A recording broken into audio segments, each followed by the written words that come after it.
Halo semuanya, balik lagi dengan saya Budi Mandra Rahab.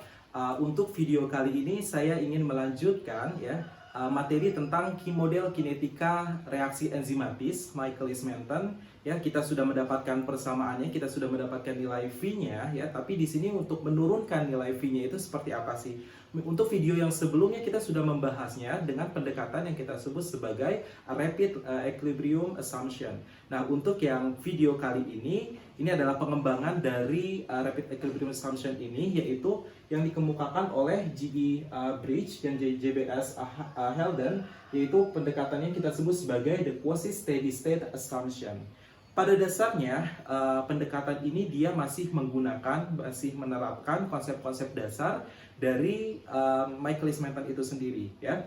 Jadi untuk model Michaelis-Menten itu sendiri. Jadi yang pertama adalah kecepatan awal reaksi. Jadi memang model ini digunakan untuk mengetahui kecepatan awal reaksi dan hubungannya antara apabila si substratnya itu, konsentrasi substratnya itu misalnya ditingkatkan. Yang kita sudah bahas pada video yang sebelumnya, yaitu seiring dengan meningkatnya si substrat, bahwa yang pertama itu terjadi kenaikan ya laju reaksi, tapi pada suatu konsentrasi tertentu saja. Sedangkan pada konsentrasi yang lebih tinggi lagi dia laju reaksinya relatif tetap kan ya. Itu memang kita sebut sebagai model kinetika saturation atau jenuh, model kinetika jenuh ya.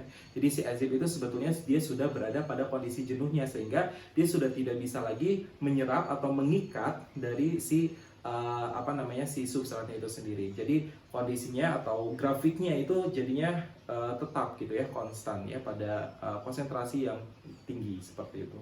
Nah, itu jadi kecepatan awal, untuk mengetahui kecepatan awal. Nah, kemudian yang kedua adalah dia hanya menggunakan satu jenis substrat saja ya. Jadi hanya satu jenis substrat saja dan dilakukan a closed system batch. Jadi dilakukan pada mode operasinya itu adalah batch ya. Nah, khusus untuk the quasi-steady state assumption ini memang dia menutupi kekurangan dari model rapid equilibrium assumption. Yang mana sih ya? Kita tahu bahwa kalau model rapid equilibrium, misalnya di sini ada substrat, kemudian di sini ada enzim, di sini ada reaksi bolak-balik, di sini ada nilai ES yang menghasilkan P ditambah dengan E ya.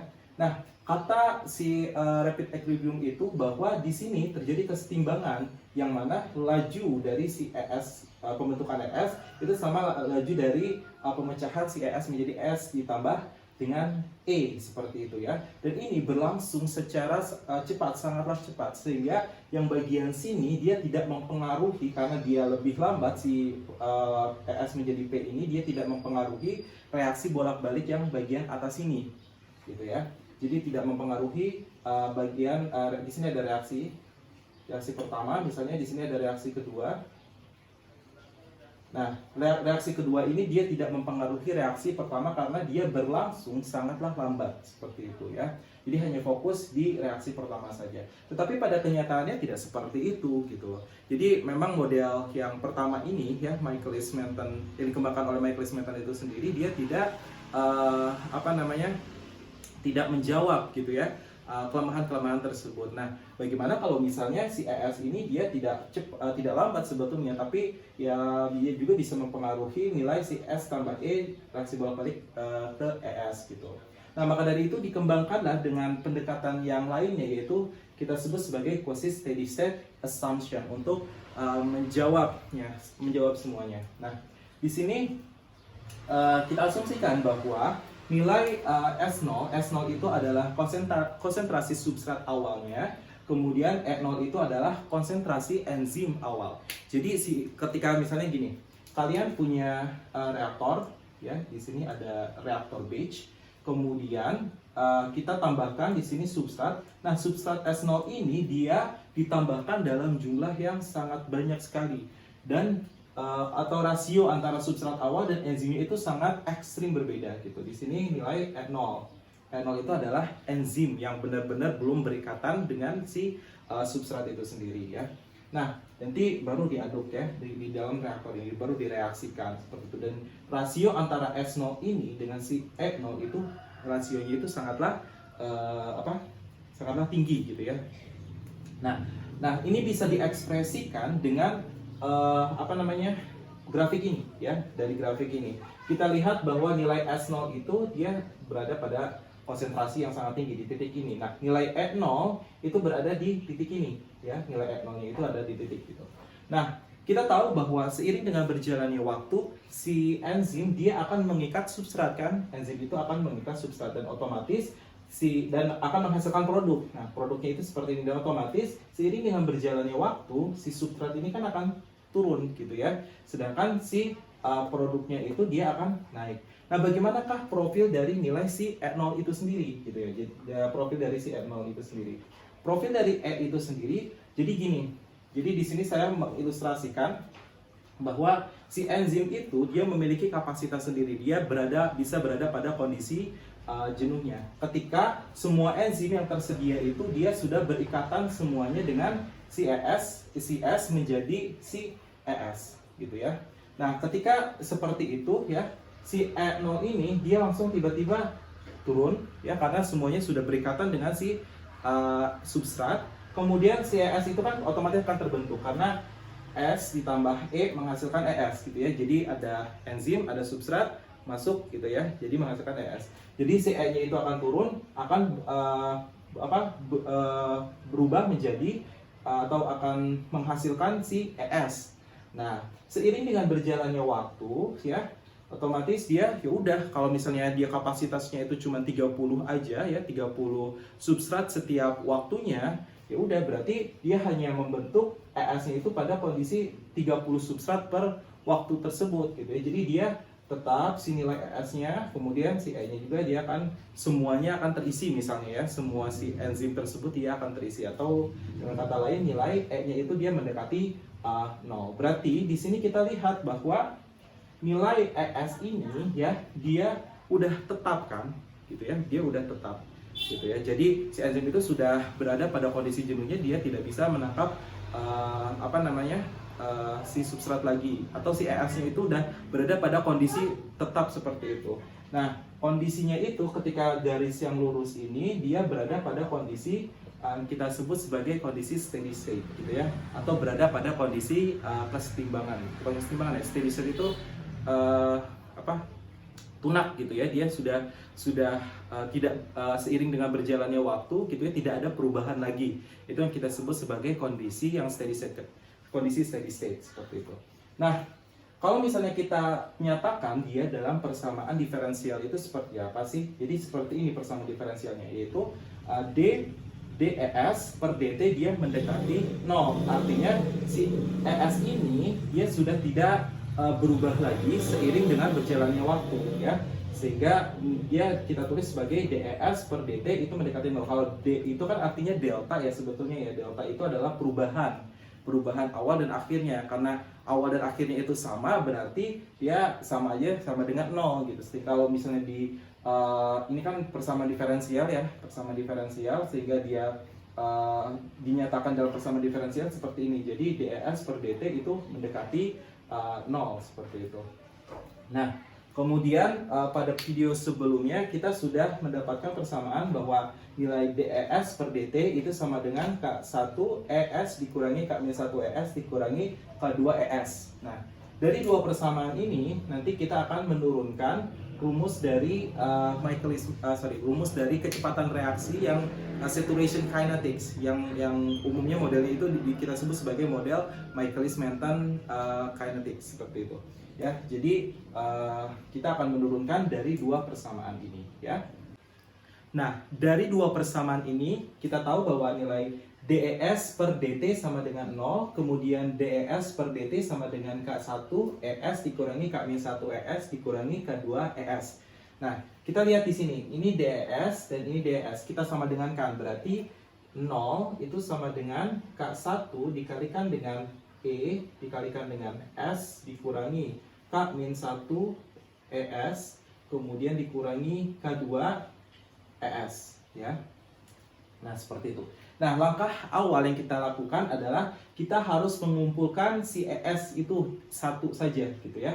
Jadi yang bagian sini kita pindahkan semuanya ke sebelah kiri, sehingga nilainya adalah K-1, kemudian di sini ES, kemudian ditambah K2 di sini ES, kemudian K1 E, kemudian di sini adalah S, ya. Oke, si ES-nya itu kita keluarkan semuanya, ya. Jadi nilainya adalah ES, kemudian dalam kurung di sini K-1 ditambah K2 sama dengan K1 E, kemudian S, sehingga nilai si ES, ya, itu sama dengan K1 kali E S, kemudian dibagi dengan K-1 ditambah dengan K2. Nah, sekarang kita tahu bahwa nilai E0, ya, itu adalah si ES atau si enzim yang sudah berikatan dengan si substrat yang membentuk ES ini, kemudian ditambah dengan nilai E, gitu kan ya? Ini ditambah dengan nilai E, atau si enzim yang tidak berikatan dengan si substratnya itu sendiri. Nah, atau dengan kata lain di sini ada nilai E, di sini E berarti E-nya dibuat tersendiri. Jadi E sama dengan, ya, kemudian di sini ada E0 dikurangi dari nilai ES. Nah, saya tuliskan di sini lanjutannya, sehingga nilai ES, ya, itu sama dengan K1, E-nya kita masukkan, ya. Jadi E0 kurangi ES. Nah, kemudian ini kalikan dengan S. Nah, ini dibagi dengan K-1 ditambah dengan K2. Nah, pokoknya sekarang gimana caranya si ES-nya itu dia berada pada, jadi nilai ES sama dengan semuanya di sini, tapi ada nilai ES, ya. Oke. Sekarang ini secara matematik aja sih sebetulnya, ya. Misalnya gini, ini kita balikin lagi deh, jangan dikebawahin. Jadi di sini ada ES, balikin lagi ya, K-1 ditambah K2. Nah, ini sama dengan kali silang dulu. Jadi K1 dikalikan dengan S, ya, kemudian dikalikan dengan E0, gitu kan ya. Nah, kemudian yang ES, ya, jadi min K1 dikalikan dengan S dikalikan dengan ES. Nah, dari sini kita harus mengumpulkan dulu si ES-nya. Pindahin lagi ke sana si ES-nya, ya. Jadi kita tulis bahwa nilai ES, ya, kemudian di sini K-1 ditambah K2 ditambah dengan nilai K1 S, di sini ES, ya, sama dengan K1 S, di sini E0, ya.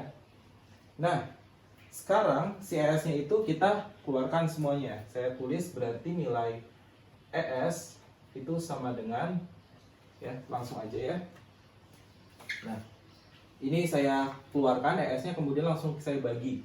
Jadi K1 kali dengan S, kemudian di sini ada E0 dibagi dengan, nah, berarti di sini adalah K-1 ditambah K2, ya, kemudian ditambah dengan nilai K1 dikalikan dengan nilai. Setelah dia sudah didapatkan, ya, nilai ES-nya ini, kita lihat, oke, di sini ada K1, di sini ada K1, lebih baik kita bagikan semuanya K1-nya. Jadi ini dibagi K1, ini dibagi K1 di bagian atas bawah, ya. Kemudian ia menjadi nilai S, kemudian di sini ada E0 dibagi dengan, ya, K-1 ditambah K2 dibagi dengan K1, ya, yang ini, kemudian yang ini ditambah dengan sudah menjadi nilai S, ya. Nah, bentuknya jadinya seperti itu, ya. Nah, sekarang kita tahu bahwa nilai di sini, ya, saya tulis berarti nilai dP per dt itu sebetulnya adalah di sini adalah nilai V, itu sama dengan, ya, kita tahu bahwa persamaannya adalah K2 dikalikan dengan nilai ES. Nah, sekarang K2 ES-nya kita pakai yang sini, ya.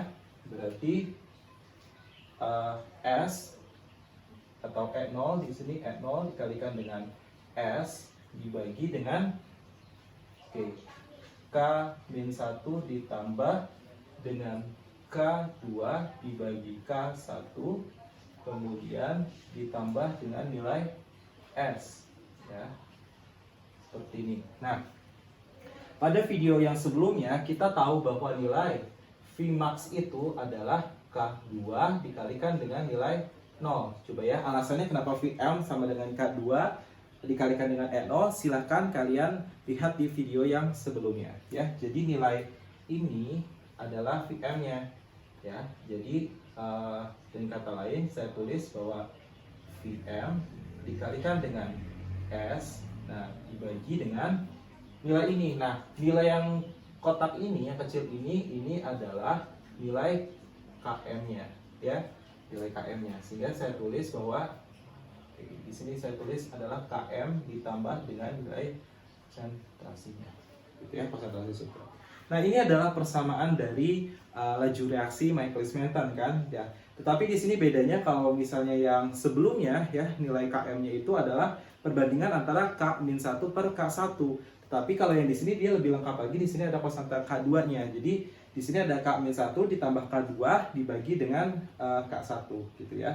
Jadi tujuan dari Duquesne steady state ini memang dia untuk melengkapi ya, atau untuk permasalahan-permasalahan yang tidak bisa terjawab oleh si Michaelis-Menten itu sendiri ya, persamaan yang rapid equilibrium assumption tersebut ya. Katanya dia dia cuma berada pada kondisi kesetimbangannya saja, sehingga yang bagian pembentukan produknya itu ya, ke arah pembentukan produknya itu dia diabaikan. Kalau yang ini tidak, dan ini sudah terbukti bahwa ada nilai K2 yang kita tempatkan di sini. Sehingga nilai Km-nya itu sebetulnya saya tulis di sini, Km-nya itu berarti adalah nilai K-1 ditambah K2 dibagi dengan K1. Itu adalah nilai Km. Untuk perangkumnya, di sini saya tulis ulang ya. Berarti di sini ada dP per dt itu sama dengan nilai V-nya, yaitu sama dengan K2 dikalikan dengan ES ya. Nah, ES ini tadi sudah kita dapatkan ya. Rumusnya itu adalah E0 dikalikan dengan S dibagi K-1 ditambah K2 per K1 ditambah S. Ditambah S ya. Nah, kita tahu bahwa di sini nilai Vm-nya itu sama dengan K2 dikalikan dengan E0. K2 dikalikan dengan E0 itu adalah si Vm-nya. Kalau Km-nya mana? Km-nya itu yang bagian sini. Ini adalah Km, ini adalah nilai Vm-nya. Sehingga nilai V itu sama dengan Vmax dikalikan dengan substratnya dibagi dengan Km ditambah dengan S-nya ya. Nah, sekarang kita definisikan apa sih arti dari Km itu sendiri. Nah, kalau misalnya Km itu adalah si substratnya itu sendiri ya. Nah, Km itu sama dengan substrat, sehingga V itu sama dengan Vmax kalikan dengan substratnya dibagi dengan Km, kita ganti menjadi substrat ya, ditambah dengan substrat. Sehingga V itu sama dengan Vmax, berarti ini 2S ya. Berarti di sini S dibagi dengan 2S. Nah, ini. Jadi V-nya itu adalah setengah dari Vmax. Nah, definisinya berarti apa? Ya, berarti definisi dari nilai si Km itu adalah substrat ketika nilai V-nya itu sama dengan setengah dari V maksimum. Ya, seperti itu. Jadi kita bisa bilang bahwa Km itu adalah substrat ketika V-nya itu sama dengan setengah dari nilai V maksimum. Oke. Untuk video yang selanjutnya nanti kita akan menentukan ya parameter-parameter kinetika yaitu Vm dan Km-nya dengan berbagai macam evaluasi ya, dengan berbagai macam evaluasi parameternya. Nah, untuk mungkin cukup untuk video ini, mungkin cukup sekian dari saya ya. Jika ada yang ingin ditanyakan, ingin didiskusikan, kemudian ada hal atau ada kesalahan yang ketika saya penjelasan gitu ya, ketika saya menjelaskan ada kesalahan, silakan kalian bisa ketik di kolom komentar seperti itu ya. Nanti kita bisa berdiskusi di sana ya. Mungkin itu saja dari saya. Terima kasih.